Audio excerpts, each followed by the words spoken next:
Good evening, everyone.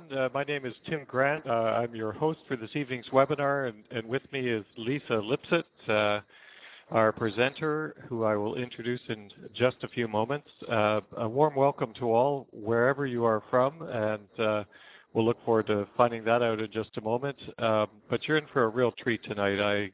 Lisa and I did a practice session just the other day, and you've got a wonderful presentation to you. Before I introduce Lisa, let me just say a couple of things about the format. Her presentation's probably about 30 minutes long, and then we will turn it over to you for questions. You'll have a chance to pose one question at a time, and I will then relay them to Lisa. But you don't actually have to wait 30 minutes to ask a question or let me know if you have any technical difficulties. And the place to do either of those things is in the chat box in the bottom left-hand corner of your screen.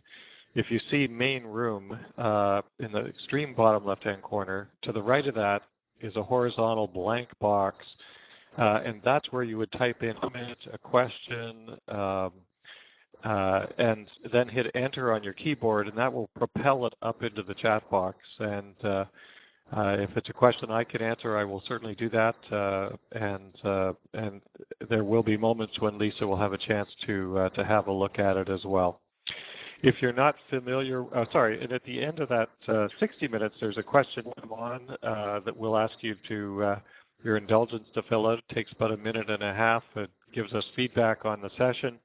And those that take the time to do so will be eligible to win one of two free one-year subscriptions to Green Teacher magazine.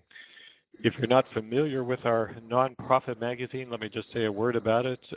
We've been pushing it for about 20 years, and it basically is a place where youth educators share their best ideas for promoting environmental awareness with young people. And Lisa, if you can just advance the slide, that would be great.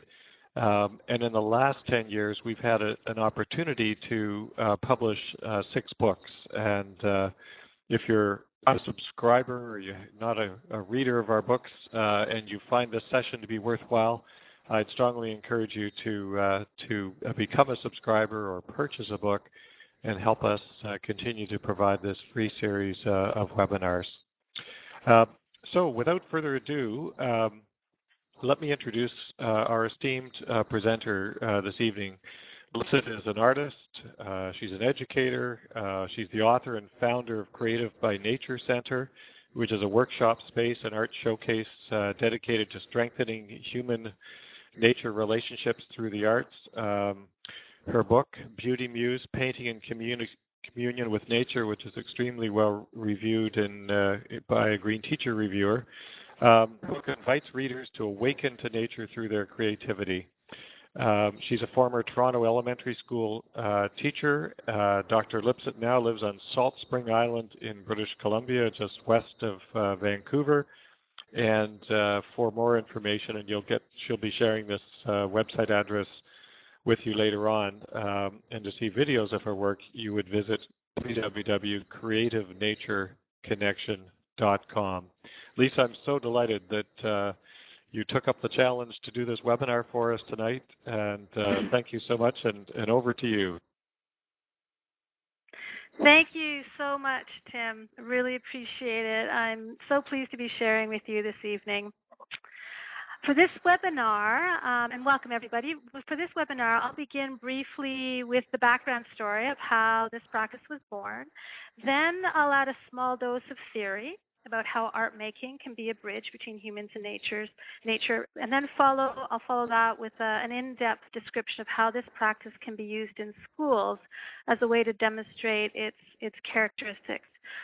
But know that this practice can also be used in therapy settings, creative recovery programs, and wilderness mentoring, for example. Really any setting whose purpose is to awaken creativity, transform relationships, and strengthen nature connection.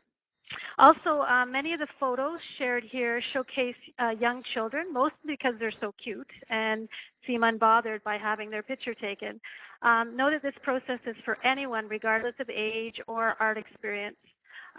Children as young as 5 up to the elderly, members of the public, and professionals in education, counseling, and business have found benefit from this practice. So make this practice your own.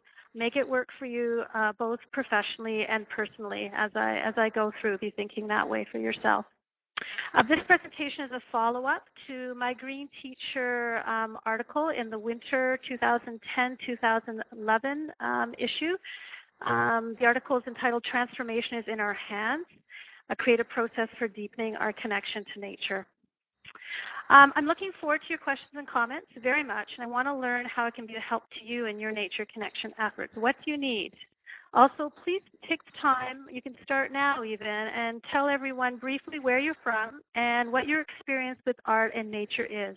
As Tim mentioned already, you can do this in the bottom left-hand field, the bottom left-hand corner of your screen beside the main room field. You just press enter to have it enter the larger space. And when I answer questions towards the midpoint of this hour we have together, hopefully we can have a lively discussion. Finally, please have paper and pen ready so you can try an activity that I would like to offer towards the end. So take a second to make these available now if you think you might be interested. You just need one pen and one piece of paper. And with that, let's begin. In the mid-90s, I was an elementary teacher in inner city Toronto with a strong environmental education focus. And it wasn't until I became curious about my own creativity and started exploring that I literally stumbled upon what was for me a new way to be with art and nature. One fateful day, on an impulse, I decided to paint the way a vase of tulips feels in addition to the way it looks.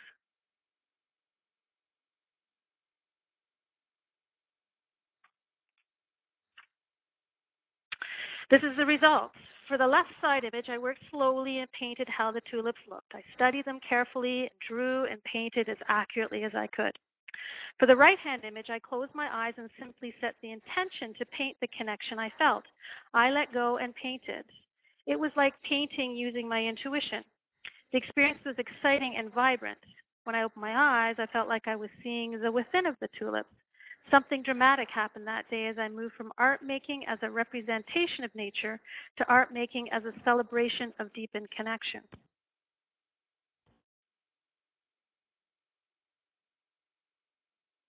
In his book entitled On Creativity, physicist David Bohm describes art making as a fitting together, or to fit, and beauty as to fit in every sense. So by creating with nature, we not only gain aesthetic satisfaction by maybe making something that we love, we actually feel the beauty of connection with other beings in real time in that moment. Now, education in general and nature education specifically often has a scientific bias that omits our greatest human capacities for connection. If we hope to transform our relationship to nature, we need to open our senses, develop our intuition, access feelings, and awaken our creative abilities in addition to carefully observing and asking inquiring questions. I also agree with Antioch University education professor David Sobel when he says we need to move away from tragedy education, which refers to giving students all the facts about everything that's going wrong before they've had a chance to get to know the life in their own backyard. Instead, education needs to nourish hearts, hope, and connection. I'd add we all need heart, hope, and connection as a way to sustain ourselves and support right action in the face of coming challenges. For this, we need practices that animate our capacities for connection as we learn to love what is in our own backyards.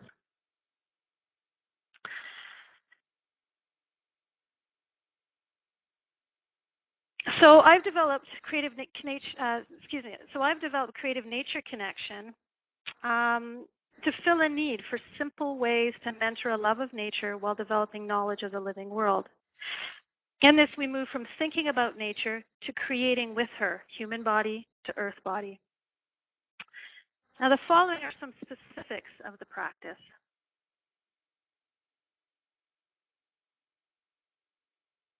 Materials. There are basic materials that I recommend having for the practice that I'm going to share. A palette of non-toxic watercolor paints that has a lid, makes it easy to carry. 2 permanent markers, a water container. Sometimes the top of the watercolor container can be used for water, a clipboard or a piece of cardboard, a folded watercolor book or water media paper, a moistened hand wipe, an opened out garbage bag to sit on if it's going to be wet, and a Ziploc bag to store the materials in. The main consideration is simplicity and portability. Now, in this next slide, I'm sharing images of what I'm calling a folded nature journal, or what I've sometimes called a folded creative by nature journal. And this is created out of a large piece of watercolor paper that's folded in half longwise, like a hot dog bun, and then folded twice again, like 2 hamburger buns, to create 8 separate panels, or actually 16 if you use both sides. And so one side can be used for drawing and the other for painting. When you make a cut up the middle and across in a T-like shape, you can fold this book up into a lovely tight package, and you can fold out particular pages to work on them in sequence. There's a video on my website that details, takes you through the step-by-step of how to fold a book like this. I find that it's a lovely, handy way to work. Now, here's some unique aspects to this practice that make it different from simply doing an art activity in nature.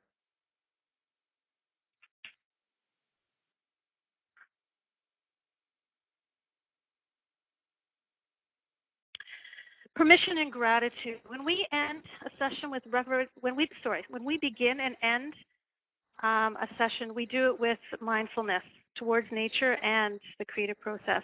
We ask permission. We ask for invitation to create with a plant or animal, and we say thank you or express our gratitude in some way when we're finished. If we're in a group, we circle up when we're finished and share one thing we appreciate, something we learned about ourselves or nature. Maybe we share a particularly powerful image. We also take a moment to thank everyone for the time it took to create. Appreciation and gratitude is a key component of nature relationship in Indigenous cultures, and that's why, in part, it's so important.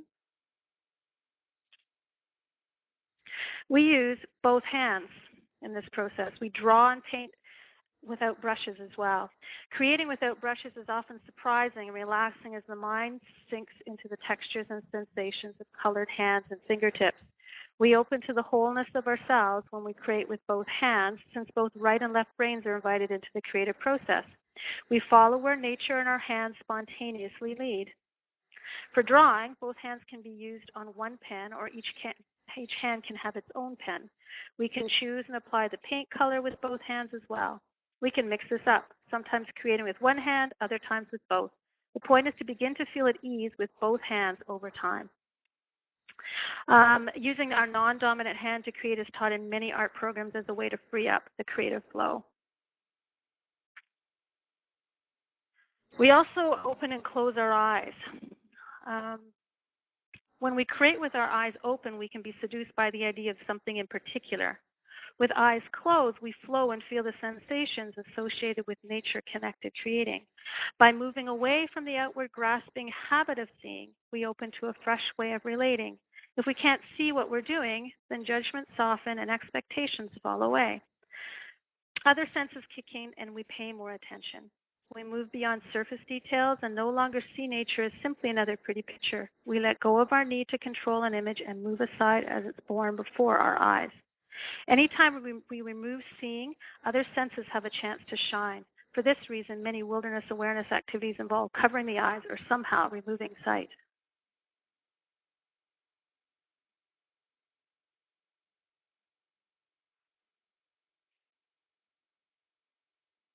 This practice, we want to also give nature an opportunity to speak. When we're finished drawing and painting, we often ask an image or a natural being if there's anything it would like to share. Then we record the answer. We also take time to reflect when we complete sentences like I noticed or I wonder about something. I wonder what, I wonder why, I wonder who. This practice develops a new way of listening, characterized by the transformation of preconceived notions about what nature might be trying to say and how it might be trying to say it. It's about opening to receive messages and to fully listen to ourselves again and nature. Indigenous cultures often describe nature as alive and able to speak for itself if only we can learn how to listen. Now, when I facilitate a session, I share these aspects briefly with students, but I directly teach them the following acronym, SLOW, as a way to remember how to approach things.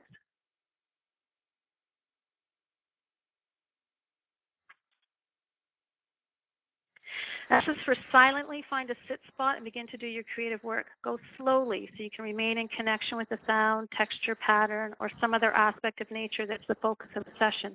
This is solo, personal, creative time. L is for following what you love. Work only with what you love. Be loving and kind to yourself and others as you create, and be loving towards nature. When drawing and painting, use one continuous line. O, open to the sound, texture, pattern that you are working with. W, let your senses and body wander. Use your whole brain by working with both hands equally and eyes closed part of the time. What do you notice? What do you wonder about? Write these down so you remember later.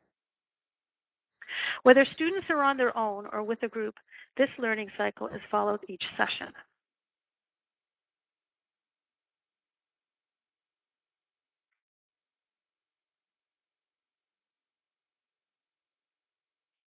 There's a cyclical feel about this practice. We begin with ourselves or others in a group, then venture off on our own, only to return again to reflect and share with the group.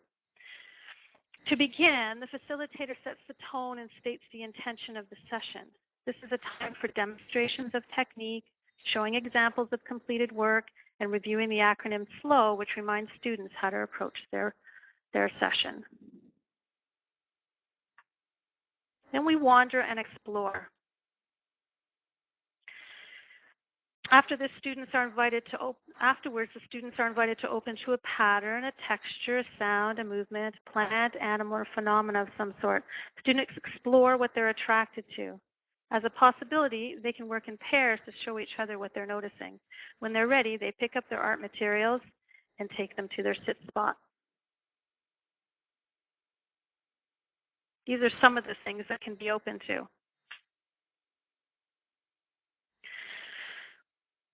Patterns, plants, and animals can all be created with. We can create with clouds, individual ones, patterns of clouds, their movement, branches, distant shapes, shadow, tree sounds, individual leaves, their texture, shadows on the ground, on walls, on bodies, the shadows that we make. Also, bark textures, individual plants, many plants in a distant pattern, their sounds, their textures, puddles, rainwater sounds, water shapes, running water, insect flight patterns, insect sounds, individual insects, movement patterns on the ground. Don't be deterred by having limited access to the wild nearby. The possibilities are always truly limitless.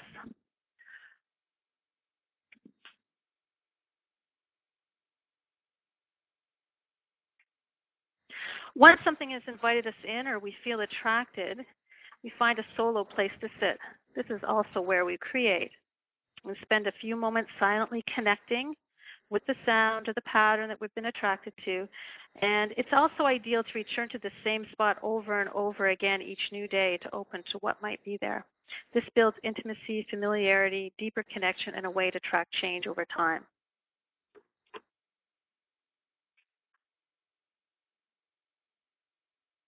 And then we create with the sound or texture or pattern, or maybe the smell of an animal or a plant that we're attracted to.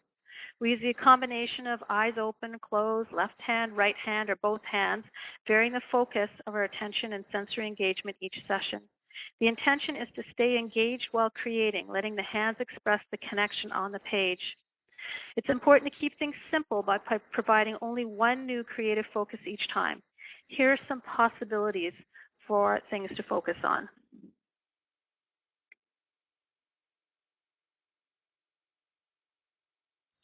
Can touch and draw.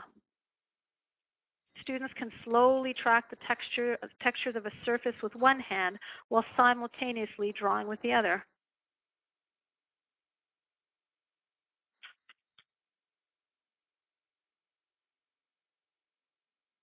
We can touch and paint by simply feeling the surface of a plant or an animal. We can record that with paint by running our hand across the paint palette in synchrony with the exploring hand.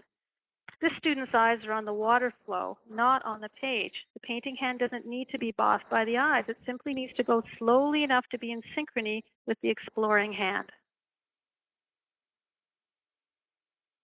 We can listen and draw.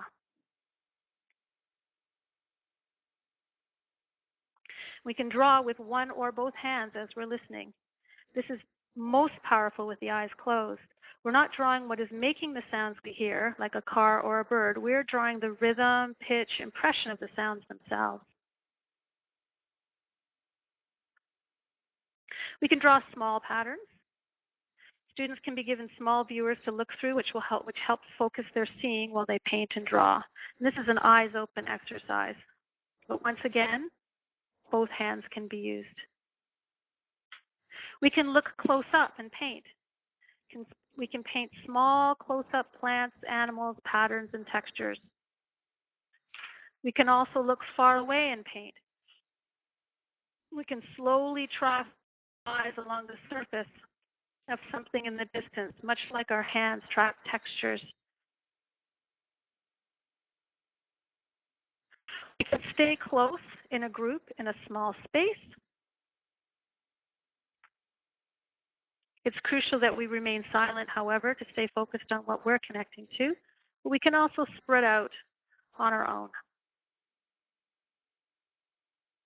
When I work with young children, I make sure that they can see me. I tell them that they need to be able to see me so that I can, in turn, see them and feel like I have a handle on where everybody's spread out to. We can also use natural materials. This is when the practice can become really exciting. We can draw in the dirt with our hands, arrange pine needles, create with tree sap, raindrops, icicles, the wind, sunlight. We can work directly with the elements, earth, air, fire, and water as a way to mimic the way nature creates and as a way to enjoy the alchemy of natural materials, which is a window into how things work. My newest work focuses on using natural materials and working directly with the elements by following this process. After we've created, we then take time to reflect. We write down what we've noticed. We might write down what we've been working with so that we remember for another time. We may record what challenged or surprised us and complete I noticed and I wonder statements. Statements like I wonder what, or I wonder who, or I wonder why. We can also dialogue with the plant or animal, shape or color. We can ask a question and wait for a response.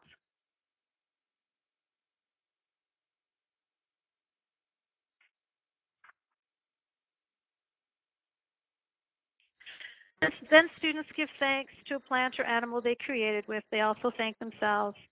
They return to the circle and share with the group one thing they appreciate. They can also share their I wonder and I notice statements.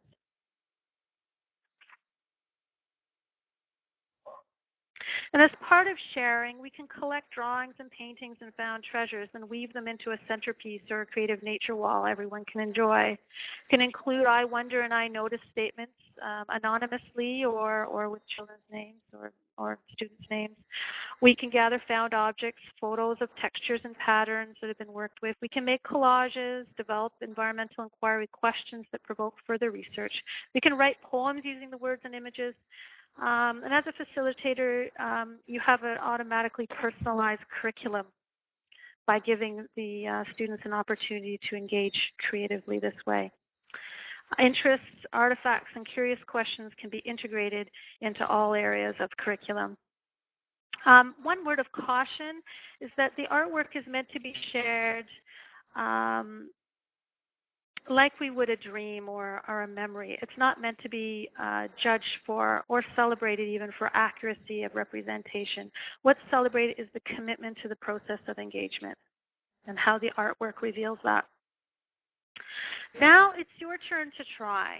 So if you're interested, let's try a touch and draw activity together. So take the pen and paper that you put aside and have ready, and maybe take a breath and feel your feet on the floor if you're sitting. I imagine you are. And open to a nearby texture that you're attracted to within arm's reach. Maybe it's your hair, a plant, your dog, maybe at your feet, your hand. Find something that calls to you, preferably something alive. Now do this now.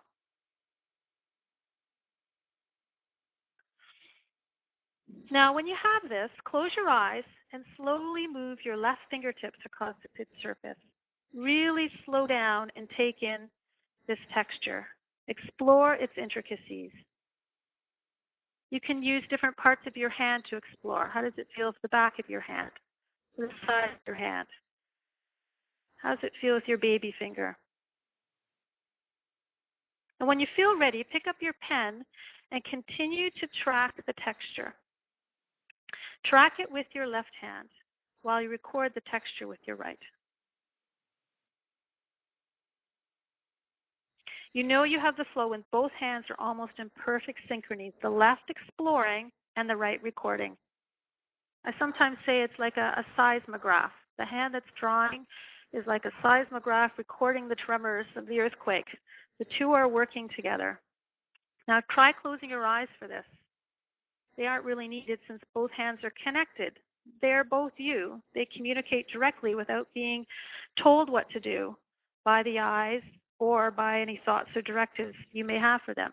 Simply close your eyes and enjoy the sensation of exploring with your left hand and recording with your right hand. I sometimes say it's tracking with one hand and keeping track with the other. Now, turn over your page, switch your hands, and continue. This time, track the texture with your right hand and record it or keep track of it with your left.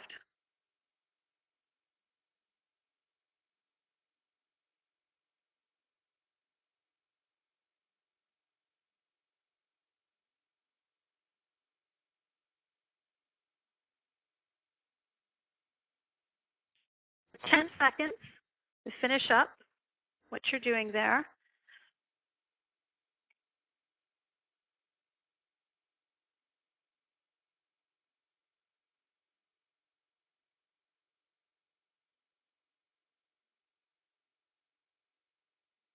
Now take a moment to write down if there was anything interesting that you'd like to remember about the texture, about your hands, about the process of drawing. Maybe complete a sentence, I noticed. It could be something that you noticed about yourself or noticed about the texture, or something that you wondered about. Now I invite you to share anything about this experience in the chat box on the bottom left, and just take a moment to express appreciation for the ability to create and the moment that you took to do this experience. So in summary, nature-based art practices in general, and this process in particular, strengthen the heart.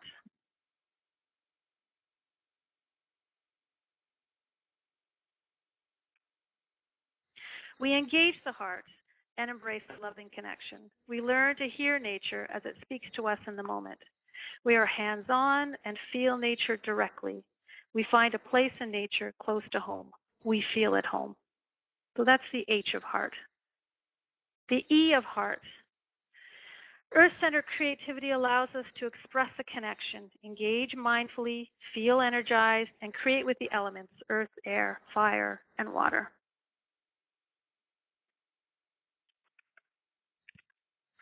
A reminds us when we follow what attracts, we follow what we love. We feel attached and dissolve into nature. We create art from this place of participation and engagement. With guidance and support, we soon develop ways to express appreciation and gratitude and awe for our experiences. We begin to take environmental action from the heart. And note the bottom word on the slide should say act instead of art.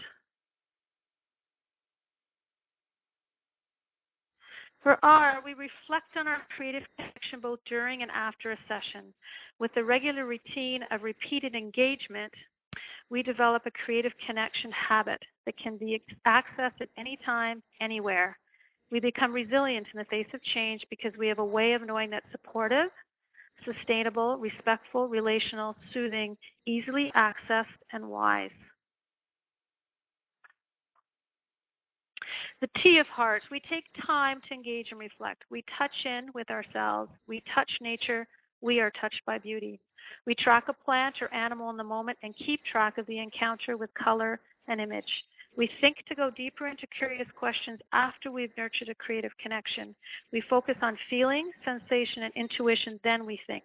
Our thinking is informed and grounded in personal, tangible experience.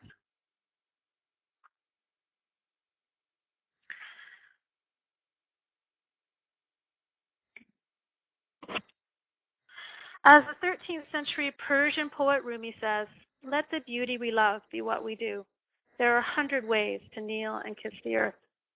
There are indeed many tragedies unfolding around us, but if we teach ourselves and our students how to listen, look, and tune into nature through our own creativity, we can begin to hear the voice of the wild, hear our own wild voices, and feel the pulse of the planet in more moments during our day. It's from this intimacy that future action and engagement can emerge. We'll be more resilient in the face of the radical changes ahead and have access to a powerful way to know. We can act from a place of reverence, awe, and beauty and not be so helpless and paralyzed by fear. We can learn to trust the wisdom of nature in ourselves.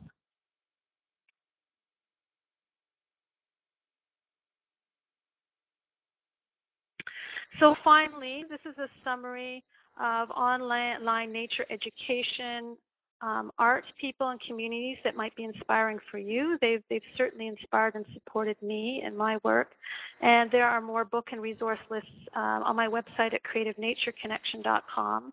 I would add to this list the Get to Know program, Robert Bateman's Get to Know program out of Alberta. And finally, this is my world at Creative Nature Connection. To learn more or stay in contact with events and courses and general goings-on, you can join the network for free. It's no cost to join, and you stay up to date. I'm offering a new 4-week online course called Beginning with Ourselves, an introduction to Creative Nature Connection, starting November 12th. There's full details on that site. I'm also offering courses out of Royal Roads University in Victoria, British Columbia. And once again, those are listed on my site. So thank you so much for listening. And it's time to open this up for questions.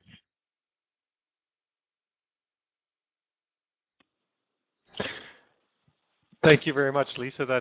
And we will, by the way, for those of you who didn't have time to write down those website addresses that Lisa just put up in front of you, let me just say that tomorrow we'll be sending you an email, and to everyone else who registered. We have a large registration for this workshop, close to 200 people, and so we'll send everybody a list of the URLs that Lisa just referred to, and Lisa, let's make sure we add the Get to Know program. That's a good addition.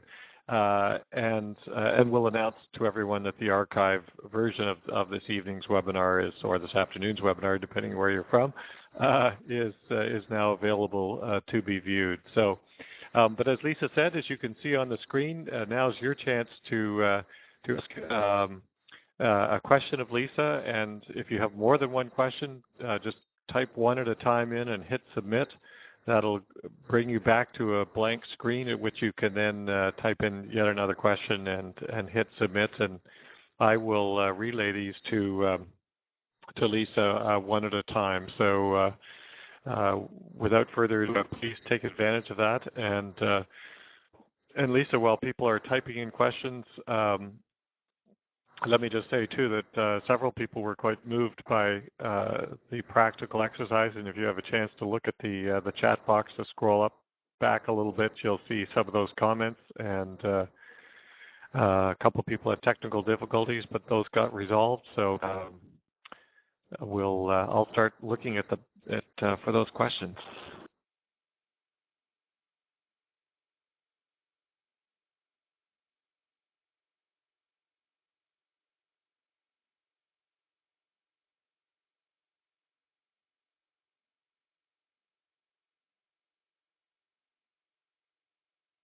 So Lisa, the first question here is, how much time do you spend with this, going through this process with a group of people?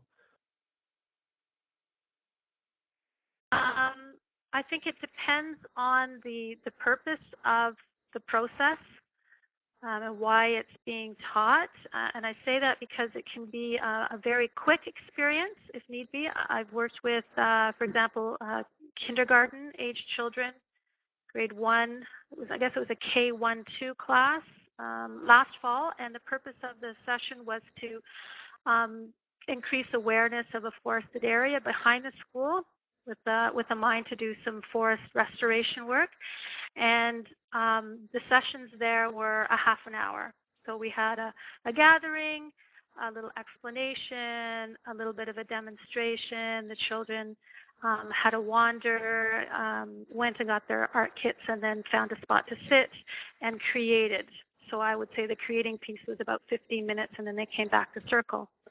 It's also something that you can spend a couple of hours exploring. If there's something very compelling, it's very easy to get lost in the sensation of connecting with it and creating with it. And one kind of connection can lead into another. For example, you start with drawing something and then become fascinated by painting and painting a particular color or painting a particular aspect of it. And then while you're doing it, you notice that an ant walks by. And suddenly what you originally were attracted to no longer is compelling, and you're following the path of an ant. So it's as concise as you'd like it to be, and I've tried to develop this work in such a way that it can be very concise, because I'm aware that when you're in a classroom, time is very, very hard to come by, but it's also something that can be luxuriously long. Great, thanks, Lisa. Another question is, have you done this process with preschool? And if in either way, yes, sorry, I think I lost my talk button there. The question is, have you done this process or gone through this process with preschool kids? And if so, or if not even, any thoughts on working with really young kids? Well, one of the thoughts I have is that I think it's very important for young kids to have free play exploration time in nature that's unstructured. And so I hesitate to be too directive with children who are preschool age. In other words, I would take an approach more where materials are available and they can freely create if they would like to. Often they're very interested in movement and building things more so than quietly sitting creating. I haven't done a lot of work with preschool kids for that reason. In other words, they come fully able to do this work in many ways. It's more as we get into school age and older as adults where it's almost like we need to parcel out some time to remember how to be this way with nature. A preschooler is more apt to be mesmerized by a bug on a plant for a long period of time and really doesn't need any direction or facilitation to make that happen. And a related question is, any thoughts on using this process with adults? You know, how would that be different than working with younger kids? Well, with adults, I have two aspects of the process. What I shared today would maybe be called the outside-in aspect. It's where we're opening to something in nature. There's also an inside-out aspect that's quite wonderful to begin working with, where we take the same principles and simply follow what we're attracted to with our own imagery, with the spontaneous impulse to create, with the doodle, for example. With adults, it's wonderful to help them to begin a practice of their own that they can begin to do on a daily basis, 15 or 30 minutes a day, that they can set aside to begin to develop their own relationship to their imagery and to their own attractions in nature. So it's a little bit more independent. For me, it's about helping them have some skills and then some basic ways to work, and then inviting them to creatively change them to make it work for them. Great. And in the chat box, you can see Adrian's asked this question about, are you familiar with the Reggio Emilia approach to early childhood education, which presumably, and I'm not myself entirely, I'm familiar with the term, and I assume it's an art-based program, but perhaps you can comment. I have heard of it, understand it to be a very holistic, yes, art-based program in Italy, right? In that town, the village has developed an interesting integrated kind of community school life. Beyond that, I'm not familiar with the specifics of how they work with art. Maybe Adrian knows a little bit, could share with us. And Adrian, please do. In the meantime, I've got a long question for you, and that is, if you could persuade public schools to evaluate how they design and use their school grounds to support providing kids with nature experiences, what would you suggest? It's actually a couple of questions here. What size would be needed? What would be beneficial plants and other landscape materials that could be provided to create a supportive setting for nature study and art exploration? Mm-hmm. Well, one of the first things that comes to mind is diversity. Schoolyards typically are monocultures, very, very barren of diversity in terms of places to sit, interesting locations to be, very, very open, fenced areas are not diverse areas. So that would be the first consideration. Differences in height, places to crawl under, places to climb up to, shaded areas, sunny areas, places where plants will seed themselves, very sort of wild, maybe what you'd call weedy areas where things sort of take off are super, super important. Places where kids and animals can hide, a place where there's some water or wetness that develops a diversity of animal life. I would say that the basic concept is diversity, and then the more you have diversity, the more interest you have for engagement, because we're all unique, and we mirror. Our attractions are a mirror for who we are, and the more diverse we can make those spaces, the more creative and connecting the responses of the people in those spaces will be. Thanks, Lisa. That's great. Let me just go check for some more questions.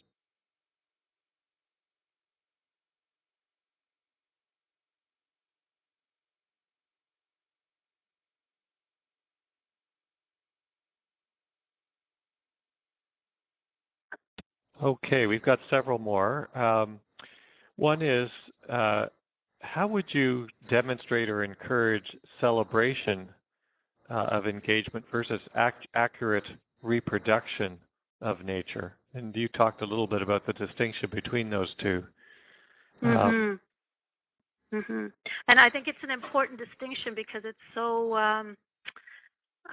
it's such a habit to celebrate an accurate picture, a beautiful drawing of something that we see, and cheering the person who happened to do it. To encourage celebration, one thing that can happen is making images anonymous. So when the images are shared in a group, they're not necessarily my image of something that I'm sharing. I might be sharing someone else's image. By not putting names on the images, it helps to take the focus away from who's a quote-unquote good drawer or good painter to simply who created something that is interesting for us to look at, or seems to hold something that we all can relate to or that we experienced during the session. That's one thing I think helps. Because the work is done with the body in many, many different ways, with one hand or the other hand or both hands, your eyes closed, that automatically takes the judgment of quality out of out of the loop. It takes that out of the process, because it becomes more about how well are you able to stay with what it is that you're doing. And that becomes a challenge as you do this work. Your mind wanders, and my mind still wanders, and I open my eyes and I want to see what's going on, or I want to change something, or I really like something and I want to preserve it.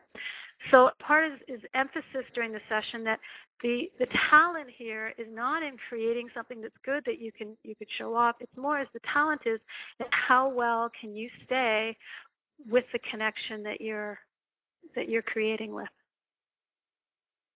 Another way to work is to photograph images, so not work from the original images when you're sharing. So photograph them. You can cut them up. You can create new images out of pieces of other images together. See the images as living beings in themselves, like who can speak, and respond to them in that way with storytelling or song or drama, and in such a way that the life of the image is what's being worked with. The surface detail of the image becomes less important. Great. Thank you, Lisa. That was a fabulous answer. We had questions earlier about working with adults and early very young learners, early childhood education programs. Another question being asked is, have you done this process with students with disabilities? And either way, do you have any suggestions about doing so? I've had occasion to work with a handful of students with autism spectrum disorder, and found it to be very, very engaging and powerful for these particular students. These were very high-functioning students in the regular program with support. And what is beautiful is their ability to attend in a way that wouldn't necessarily become apparent in a classroom. It's because the attention needed is so subtle that somehow these students had the ability to be able to access that. Besides that, I have not had occasion to work with people with disabilities at this point. Great. And if there are any of you as participants on this webinar have worked with, have done art programs with disabilities, I'd really encourage you to share those experiences in the chat box, because that's an area of interest to a great many of us. Lisa, we have another question, and that is, it relates to picture books that might inspire young people to get in touch with nature. And this person's asking if you can suggest some picture books that would do that. And she goes on to mention that she's beginning to explore teaching outdoors, and her new favorite book is Bird Baylor's The Other Way to Listen. Picture books. Any suggestions? Oh, I'd have to dig in my dusty cellar mind from my teaching time. I'm sorry, I can't access. I used to have a whole collection of particularly visually stunning books, ones that had beautiful watercolor imagery. And picture books, it is about the image in large part, as well as beautiful story or poetic language that can be used in all kinds of different ways to develop programming. But in terms of specifics, I'm really sorry. It's been a long time since I've had that list at my fingertips, but I'm sure that it's out there. Great. Yes. No, I can imagine. We review lots of children's books in each issue of Green Teacher, and we've certainly seen some that are both picture books, but also other books that are useful sort of teacher resources and educator resources for how to explore the natural world and how to engage young people in art activities that explore the natural world. So perhaps I can dig up a few of those and add those to the email going out tomorrow. So, okay, I'm not seeing other questions at the moment, but I will give it another moment in case people want to add a final question or two, or a comment into the chat box about resources. If you yourself, for example, since neither Lisa or I could readily answer that quite good question about picture books, if there are those that you're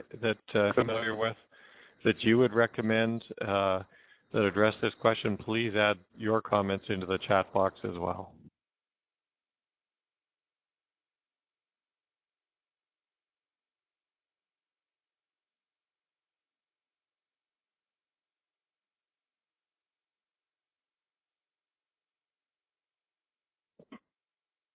And someone has just nicely pointed out that, of course, Andy Goldsworthy, his I guess all of his books are really great picture books in a way, and that do you want to describe? I'm sure you're familiar with his work, Lisa. Do you want to describe what he's kind of well known for? I could take Andy a stab at it, but sure. Andy Goldsworthy is an environmental artist from the UK. Is a wonderful video called Rivers and Tides, and a number of large format coffee table size picture books, adult picture books that focus on the elements. So one on stone, one on wood. He works with natural materials. In the movie, you get a sense of his creative process. He'll go out in the morning and he'll wander and find something really that he's attracted to and begin to create with it. He does things like spit weld icicles together to create sculpture. He has been known to make amazing leaf images by gathering together fallen leaves and ordering them in gradations of color, so that there's these subtle shifts of color from maybe green at one end of the spectrum all the way to yellow, red at the other end of the spectrum, and wind those along the trunks of a tree, or the trunk of a tree, or in a grassy path, or floating on the water. He knits things together or sews things together with thorns. He does installations with mud. He throws sticks in the air, photographs the patterns that the sticks make when they're aloft. Andy Goldsworthy is a wonderful inspiration for environmental art and this kind of work. And actually, Hilary Inwood at OISE on her website has a number of resources that are curriculum-based resources for elementary teachers that take directly from some of Andy Goldsworthy's work. And she's on the resource list, the second to last slide, so we'll send you some of that information. Thanks, Lisa, and thank you for the question earlier. And Adrian, you've posed in the chat box another question, which is, do you use other mediums other than watercolor for this process? I've been using the dried press watercolor in little containers simply because it's the simplest, most non-toxic, portable way to do this work. But honestly, any medium can be done this way. The point is not the materials that you're using, it's the way that they're being used and the intention of creating with nature that is what is salient. So you can use anything. Of course, with children and even with adults using bare hands, it's really important that the materials be non-toxic or that some kind of hand protection is worn, either a hand barrier cream people use, I know, for acrylic paint, or gloves. That's where natural materials become really, really interesting as well, because you no longer have to carry things with you. It's just you come ready to create and see what's there to create with. Great, thank you, Lisa. That's terrific, and thank you for a fabulous presentation as well. We don't have any more questions at the moment, so what I'd like to do is bring us to the final questionnaire, and Okay. I'll happy to have people ask more questions, and if we have more, then we'll do just that. We'll happily take them up. But let me just change the slide here.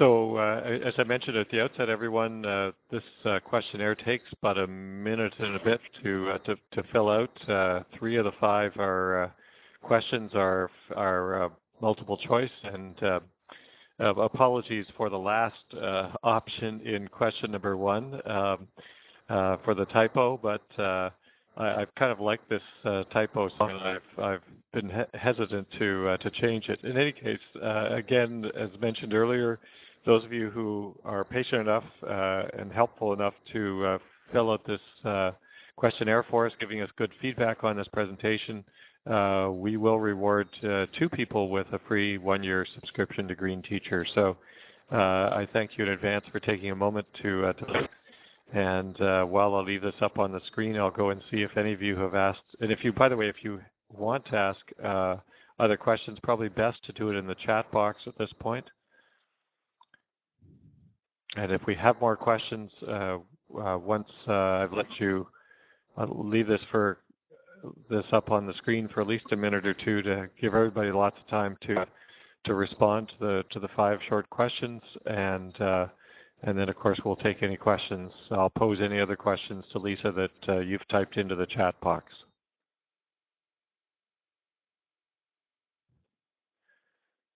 And I'll do one last check of the back office just to see if there's any questions there, Lisa.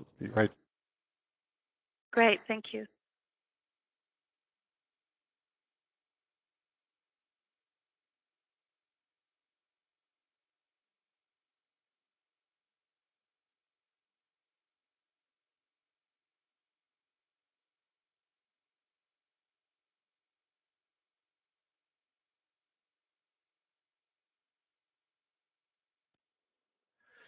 Well, I've said lots of comments pouring in response to the questionnaire, but I don't see any other questions at the moment, and they may still appear in the chat box. But Lisa, how long have you been involved in doing this process?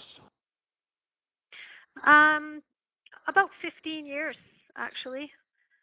I was looking back the other day and a little shocked to realize that. Yeah, about 15 years.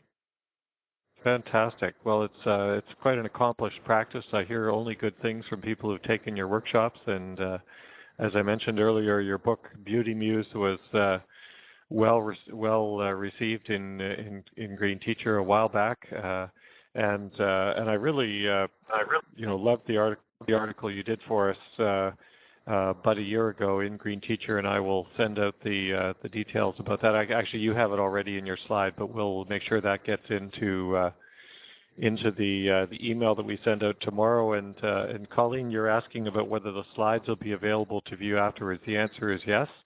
And so the email we're going to send out tomorrow to everyone registered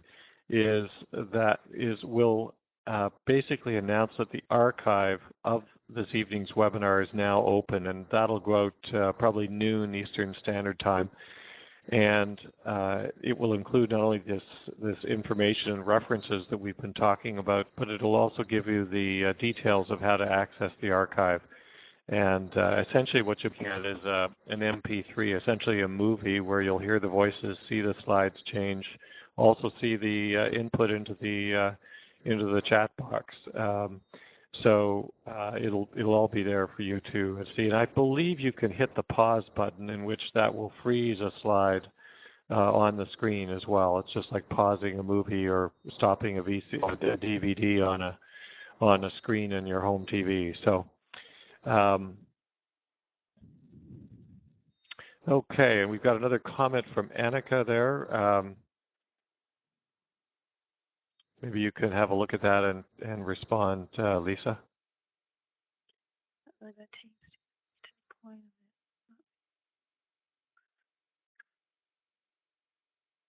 That looks interesting. Beautiful oops. That's part of the point, isn't it? It's the accidents that lead us to the places that are the most interesting to go. Super. And I will be, as a Green Teacher editor, I will be Googling that title and hope we can let people know, let our readers know about it in the coming months. Thank you very much, Annika, for that. Okay, folks. Well, I think it's time to wrap this up. And again, thanks to all of you for joining us in this evening's webinar, and especially a big hearty join me in a hearty thanks to our presenter Lisa Lipsett for a terrific presentation, a really rich presentation, and one that I know lots of people are going to be talking about and sharing with their friends. Please let everyone know that the archive is freely available to anyone and everyone for the next 30 days. Then it does disappear into a subscriber-only database. We have about 26, 27 webinars now, including 2 others that were art-based. Lisa mentioned Hillary Inwood. She did a wonderful one earlier, as did Zabby McEachran, who looked at more of a craft approach to art making. But Lisa, thank you very much. This was a terrific effort, and I so appreciate what you put into this presentation and your fine delivery of it. Thank you so much again, Tim, for having me. It's been a real pleasure. Thanks everyone else for coming as well. It's been super.